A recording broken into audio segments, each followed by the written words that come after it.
as a young mind, I was getting really, really put through the ringer for how I looked and how I acted. I didn't look like everybody else. I didn't act like everybody else.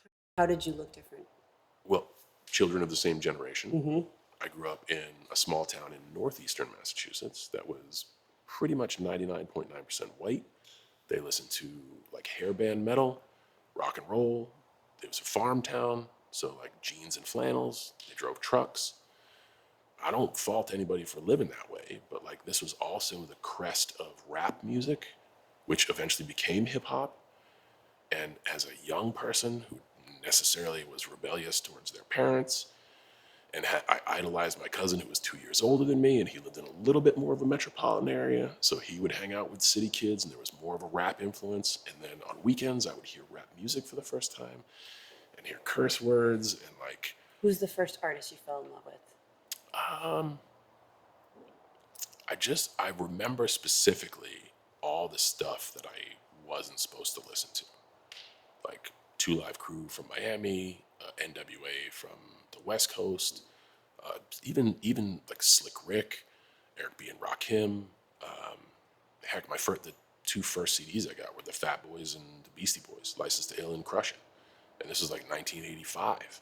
Fat Boys was one of my first two. Salt and Pepper also. Yes. Yes. So it like right at this wave where this new art form, I can only, like everything in history's already happened. I can only imagine this is what parents thought about when like Elvis came out. Sure. And like rock music came out.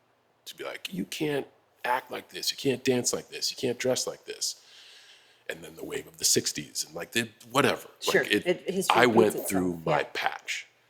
And because I was the one kid in an area who really connected with this as a rebellious way to say fuck you to my parents, I embraced everything. Like the rayon polka dot MC Hammer pants, the high top fade. So like I was the only person who looked like that.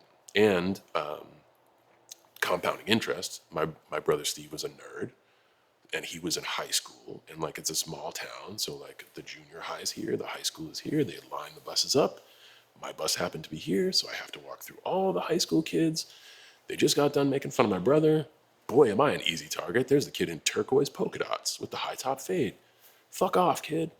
So it was just kids being But you kids. had to know you were going to stir people up, being so different.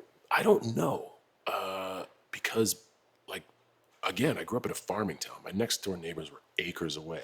Right. So, like, it was just the five of us, and we were all so eccentric and different. I didn't really understand